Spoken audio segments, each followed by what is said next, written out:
بسم اللہ الرحمن الرحیم۔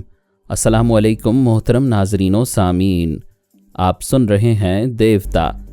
تو آئیے بڑھتے ہیں کہانی کی جانب۔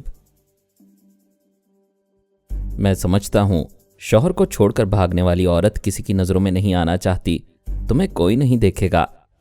اس نے ایک جگہ ٹیکسی روک کر وسکی کی ایک بوتل خریدی، پھر اسٹیئرنگ سیٹ پر آ کر گاڑی سٹارٹ کرتے ہوئے بولا، شراب ہو تو شباب کا مزہ ساتویں آسمان پر لے جاتا ہے۔ میرا خیال ہے تم وسکی کے معاملے میں مائنڈ نہیں کروں گی، تمہارے مائنڈ کو ساتویں آسمان پر پہنچا دوں گی۔ وہ خوش ہو رہا تھا۔ اس نے اپارٹمنٹ کے پچھلے راستے پر ٹیکسی روکی، پھر اترتے ہوئے بولا، پچھلے دروازے کا زینہ مرمت طلب ہے، سب اگلے زینے سے جاتے ہیں، میں گراؤنڈ فلور پر رہتا ہوں۔ اس نے پچھلا دروازہ کھولا، وہ اندر آ گئی۔ کمرے کی لائٹ آن ہو گئی۔ کمرے کی دیواروں پر قابل اعتراض تصاویر لگی ہوئی تھیں۔ وہ ناگواری سے بولی، ایسی تصویریں لگاتے ہوئے شرم نہیں آتی؟ چلو انہیں نوچ کر پھینک دو۔ وہ ہاتھ نچا کر بولا، واہ میری جان، ایسی حیا کی باتیں کر رہی ہو جیسے میرے ساتھ یہاں عبادت کرنے آئی ہو۔ مرینا نے اس کے دماغ پر قبضہ جمایا۔ وہ فوراً ہی بوتل کھول کر اسے منہ سے لگا کر گٹا گٹ پینے لگا۔ ایک کوارٹر پینے کے بعد اس نے بوتل کو منہ سے الگ کیا، اسے ایک طرف رکھا تو مرینا نے دماغ کو آزاد چھوڑ دیا۔ خالص وسکی نے اس کے حلق اور سینے میں جیسے آگ بھر دی تھی۔ وہ منہ سے عجیب سی آوازیں نکالتے ہوئے لڑکھڑایا، پھر فرش پر گر پڑا۔ مرینا نے کہا، چلو اٹھو اور اپنی ماں بہنوں کی تصاویر پھاڑ کر پھینک دو۔ وسکی دماغ پر چڑھ گئی تھی۔ وہ انگلی اٹھا کر بولا، ہاں یہ سب میری ماں بہنیں ہیں، سمجھ میں نہیں آتا ماؤں بہنوں کو ایسی تصاویر اترواتے ہوئے شرم کیوں نہیں آتی؟ تصویریں نہ ہوں تو ہم نہ دیکھیں، ہوتی ہیں تو ہم دیکھتے ہیں۔ وہ ایک ایک تصویر کے پاس جا کر اسے پھاڑنے لگا۔ مرینا ایک آئینے کے سامنے بیٹھ کر میک اپ کے ذریعے اپنے چہرے پر تبدیلی کرنے لگی۔ اس شہر میں جوان عورتوں کو سختی سے چیک کیا جا رہا تھا۔ کوئی سا بھی چہرہ بنانے سے بات نہیں بن سکتی تھی۔ اس چہرے کی شناخت کا مکمل ریکارڈ ضروری تھا۔ یہ جانتے ہوئے بھی وہ اس لیے صورت بدل رہی تھی کہ پہلی نظر میں جون ویلیا کی حیثیت سے پہچانی نہ جا سکے۔ وہ تصاویر پھاڑنے کے بعد اس کے قریب آنا چاہتا تھا۔ مرینا نے اسے اور پلا دی۔ دوسری بار آدھی بوتل خالی ہو گئی۔ پانی اور سوڈے کے بغیر آدھی بوتل پی جانا گویا موت کو یا بے ہوشی کو دعوت دینا تھا۔ وہ چکرا کر فرش پر گر پڑا۔ مرینا نے عارضی میک اپ کے بعد آئینے میں مختلف زاویوں سے خود کو دیکھا، پھر لباس تبدیل کیا۔ اپنا اتارا ہوا لباس برآمدے کے فرش پر پھینک دیا اور ریڈی میڈ میک اپ کا ضروری سامان پرس میں رکھ کر اس اپارٹمنٹ سے باہر آ گئی۔ اب وہ پارس کو مخاطب کرنا چاہتی تھی۔ اسی وقت بہت سے کتوں کی بھونکنے کی آوازیں سنائی دیں۔ 2 فوجی گاڑیاں دکھائی دیں۔ آگے والی گاڑی میں کئی کتے تھے اور پیچھے مسلح فوجی جوان بیٹھے ہوئے تھے۔ مرینا یہ بھول گئی تھی کہ اپنی رہائش گاہ میں بدن کے کپڑے اتار کر آئی ہے۔ فوجی خونخوار کتوں کو اس کے بدن کی بو سنگھا کر یہاں تک لے آئیں گے۔ وہ ایک اپارٹمنٹ کے پیچھے تھے۔ کچھ کتے اپارٹمنٹ کے اگلے حصے کی طرف اور کچھ پچھلے حصے کی طرف لپکتے ہوئے بھونک رہے تھے۔ وہ سب مضبوط زنجیروں سے بندھے ہوئے تھے۔ مرینا نے تھوڑی دیر پہلے اپنا لباس اتار کر سامنے برآمدے کے فرش پر پھینکا تھا۔ کتے ادھر لپک رہے تھے اور انہیں پچھلے حصے سے بھی اس کی بو مل رہی تھی۔ ایک فوجی افسر نے میگا فون سپیکر کے ذریعے کہا، میں یہاں کے مکینوں سے درخواست کرتا ہوں کہ وہ گھروں سے باہر نہ نکلیں اور کسی بھی جوان یا بوڑھی عورت کو پناہ نہ دیں، اور میں مرینا کو مہلت دیتا ہوں کہ وہ 10 تک گنتی ختم ہونے سے پہلے باہر آ جائے، ورنہ ہم کتے کھول دیں گے، پھر اس کی بوٹیاں ہی باہر آئیں گی۔ وہ اپارٹمنٹ کے پیچھے سے دور چلی گئی کیونکہ مسلح فوجی اپارٹمنٹ کو چاروں طرف سے گھیر رہے تھے۔ وہ میگا فون سپیکر کے ذریعے بولنے والے کے اندر پہنچ گئی۔ یہ تو ہو نہیں سکتا تھا کہ اس ملک کے تمام فوجی یوگا کے ماہر ہوتے۔ یہ کوئی آسانی سے حاصل کی جانے والی مہارت نہیں تھی۔ بہرحال یہ بہت بڑی کامیابی تھی۔ افسر کے چور خیال نے بتایا کہ وہ آنسو گیس اور ہینڈ گرینیڈ بھی ساتھ لائے ہیں تاکہ اگر وہ ٹیلی پیتھی کا ہتھیار استعمال کرے تو جواباً اسے گرینیڈ کے دھماکوں سے تباہ کر دیا جائے۔ اس نے افسر کے دماغ پر قبضہ جما کر ایک فوجی جوان کی کٹ میں سے 2 ہینڈ گرینیڈ نکالے، اسے ذرا دور چلا کر لائی، پھر ہینڈ گرینیڈز کی چابی کو اس کے دانتوں سے نکال کر اسے کتوں والی گاڑی کی طرف پھینک دیا۔ ایک زبردست دھماکے کے ساتھ گاڑی کے پرخچے اڑے، کتوں کی آخری آوازیں بھی نہ ابھر سکیں، جبکہ دوسرے گرینیڈ کے دھماکے نے فوجیوں کو دور بھاگنے پر مجبور کر دیا۔ 1 منٹ کے اندر اندر تمام کتے نابود ہو گئے۔ چند فوجی باقی رہ گئے۔ اب وہ کتوں کے بغیر اس کے قریب نہیں پہنچ سکتے تھے۔ وہ ایک بس میں آ کر بیٹھ گئی۔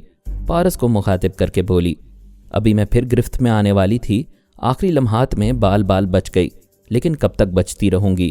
فوج اور انٹیلیجنس والے مجھے کہیں چھپنے اور پناہ لینے نہیں دیں گے۔ کسی طرح یہ شہر چھوڑ دو، دوسری اسٹیٹ میں چلی جاؤ۔ کیسے جاؤں؟ یہاں قدم قدم پر مجھے تلاش کیا جا رہا ہے۔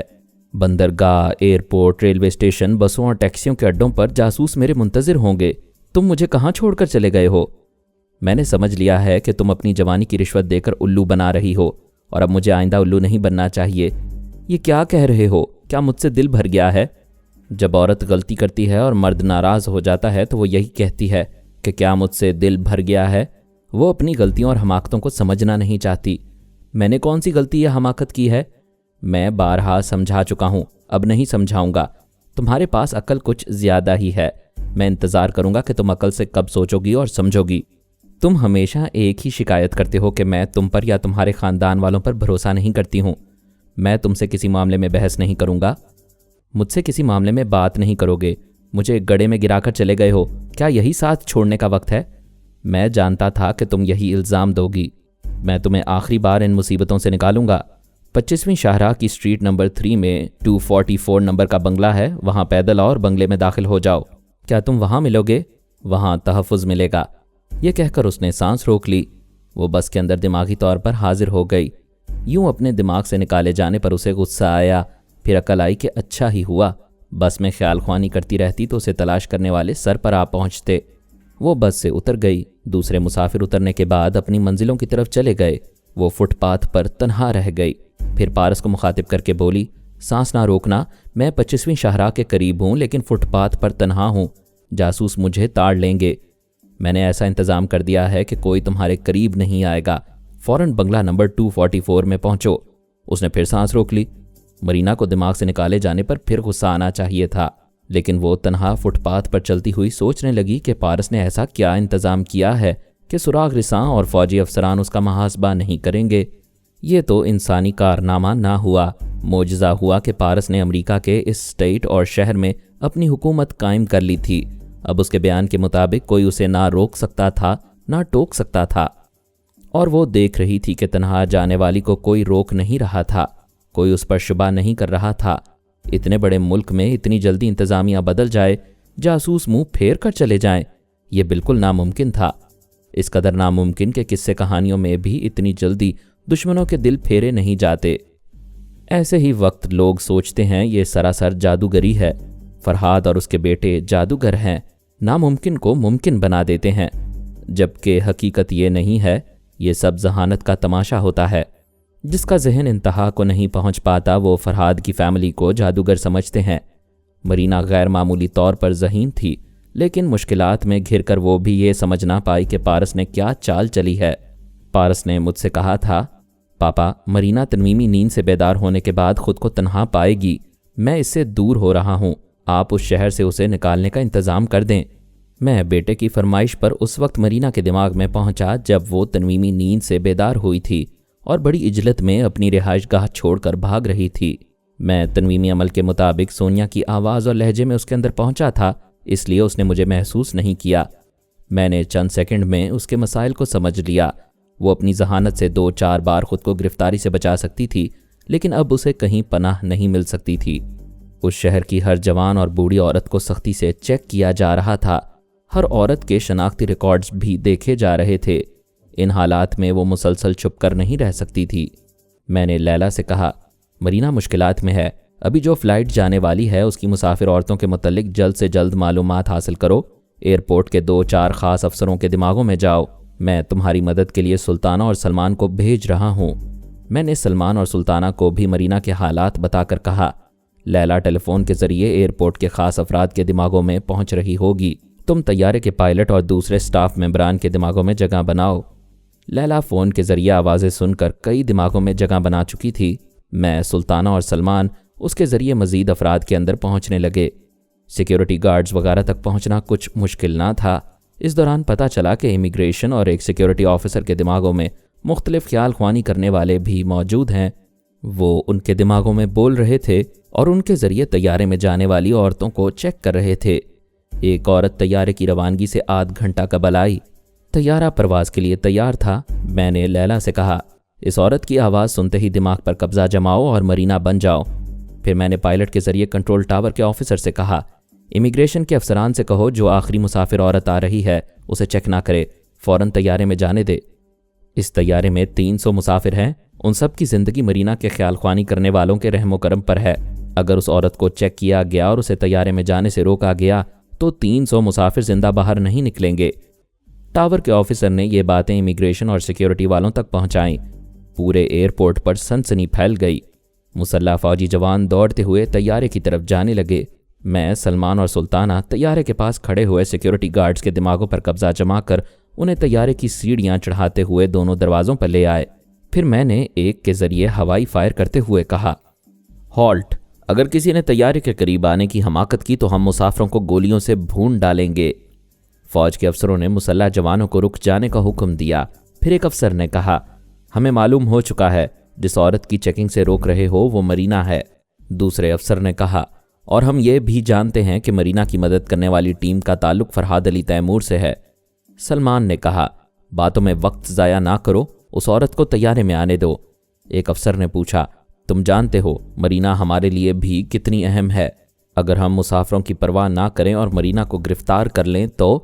سلطانہ نے ایک سیکیورٹی گارڈ کی زبان سے کہا، میں 10 تک گنتی ہوں، اس کے بعد ایک ایک 2 لاشیں طیارے سے باہر گرتی رہیں گی۔ طیارے کے اندر مسافروں میں کھلبلی مچ گئی تھی، عورتیں اور بچے رو رہے تھے۔ سلطانہ 1 سے گنتی شروع کر چکی تھی۔ گنتی پوری ہونے سے پہلے ہی وہ عورت طیارے کے پاس آ گئی، سیڑھی چڑھنے لگی۔ ایک افسر نے کہا، مرینا، اوپر سے احکامات آئے ہیں کہ ہم تمہیں اس ملک سے جانے دیں، کیا تم 300 مسافروں کی زندگیوں کی ضمانت دیتی ہو؟ وہ عورت سیڑھی چڑھ کر طیارے کے دروازے پر آ گئی۔ لیلا نے اس کی زبان سے کہا، یہ طیارہ جب تک مجھے سلامتی سے لے جائے گا مسافر بھی سلامت رہیں گے۔ میں لندن جا رہی ہوں، اگر وہاں کسی نے رکاوٹ بننے کی کوشش کی تو میری جوابی کارروائی بڑی مہنگی پڑے گی۔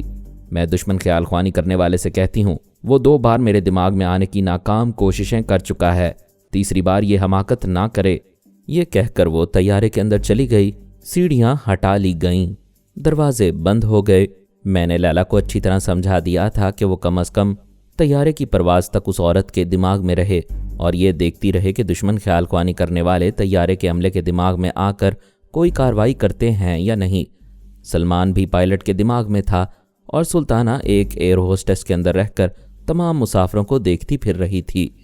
ویسے ہم کامیاب رہے۔ دشمن خیال خوانی کرنے والے نے اس آخری مسافر عورت کے دماغ میں آنے کی کوشش کی تھی، لیکن مرینا کے لہجے کے مطابق مرینا کے دماغ میں پہنچتے تھے اور ادھر وہ سانس روک لیا کرتی تھی۔